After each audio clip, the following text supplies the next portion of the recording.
What's up, guys? Welcome back to Sparks and Recreation. It has been 1 year since we uploaded our first video, and we're going to take this seriously and actually show some of what we do the racing, all of that.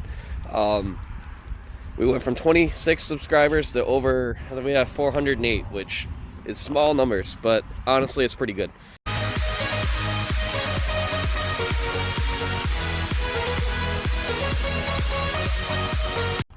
In that time, for the first few months, we stayed under 100 subscribers, and at this point, every day we get between like 1 and 3 subscribers. So it's snowballing, it's working.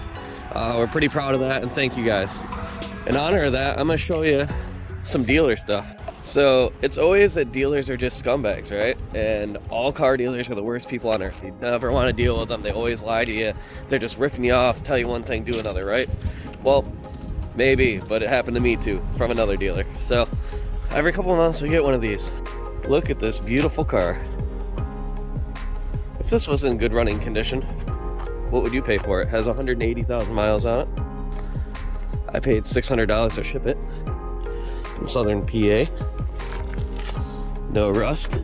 Oh, it's locked. It's in pretty good shape. Got the WeatherTech floor mats. Radio missing that they didn't tell me about. The good stuff, right? So I can tell you about this because I already have it sold and it is what it is. But so about 2 years ago, a car like that with 180,000 miles would have cost me probably like $1,500. And I was like, all right, well, you put some money into it, try to sell it for like $3,500. Government takes half that profit, so you make like $1,000. Yay! Now this one listed. So I bought this wholesale from another dealer. Have the report that says it's all green light, which means it runs and drives, take it down the road. Specifically on that report, lower end motor noise, green check mark. There is none. Car runs good. In the notes it says runs quiet. Let's check her out. Fuck, it's dead. All right, 175,000 miles. Let's grab the jump box. So how this works is the dealer uses a third-party company, an auction, to list it for them. They send out an inspector who looks over the car and gives you a basic like parameters on every car is the same way. Like, does it have lower end noise? Is it rusty? What do the tires look like? Just basic things. So you have a rough overview of what's going on with the car. They even put a picture up showing this car has all the computer monitors set, no check engine lights. They put a nice picture of the Gates timing belt being done at 108,000 miles back in 2016.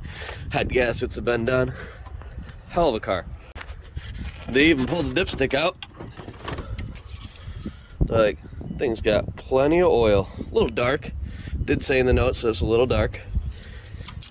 No metal in the oil is what it says. Let's give her a little start here.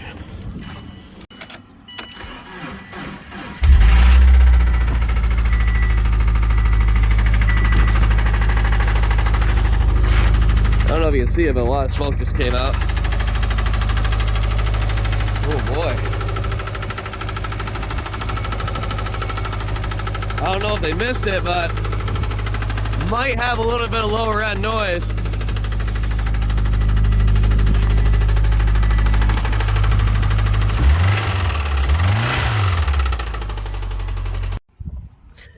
Alright, so we just heard it fire up.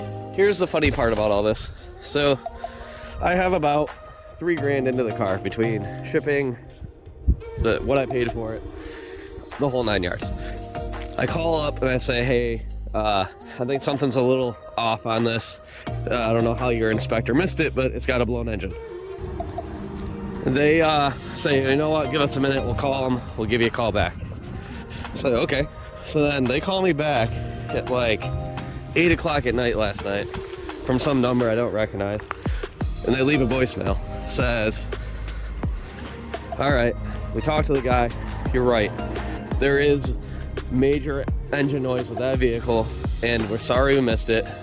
What we're gonna do is we're gonna credit you $315 to take care of the motor. That should be enough for you to get a motor and get it installed. What? So I try to call him back, right? This morning, no call, or nobody picked up. I get a call back from them, and I'm of course with a customer. There's a guy here paying. They leave a voicemail and it says, well, because you guys didn't fight back on it when we called last night, we just assumed that you've agreed to that the case is closed. That's the most we will not authorize any more money for the car. Sorry for the misunderstanding. If you have a problem with it, then it is what it is. So I guess I gotta buy one of these $3,000 motors for $300. Luckily we have means, and I already have a source for a motor, and I actually already sold this car. A guy came and saw it, saw how clean it was, and was like, you know what, I'll pay you what you're gonna ask for it when it's fixed. So I have his deposit. We're gonna be okay, but that's only because I specialize in these things. Like, other dealers are getting fucked non-stop, dude. It's nuts. Luckily we know what we're doing. We do tons of Subarus, so I have resources.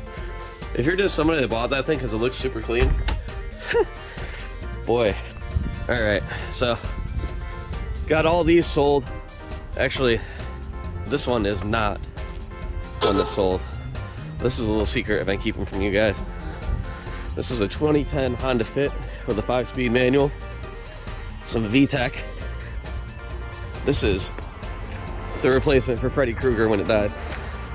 What an ugly little enduro car this is gonna be. But I've read on these things, they're rippers, man. I heard they're pretty fast. Whole 120 horsepower. Oh no. Ooh. Ha! Alright. Oh. Well, hopefully she'll last a couple races. So, thanks for tuning in. It's not just the public that gets screwed by dealers. Dealers get screwed by other dealers. Dealers get screwed by auctions. Dealers get screwed by government. We constantly get screwed. So, it's not just you. See ya. If you have a moment, comment, like, subscribe. I hate being the guy that's like begging for subscriptions and stuff, so hopefully the content speaks for itself. We'll have more racing coming up. I'm doing a podcast coming up, talking about racing, and appreciate it. Thanks.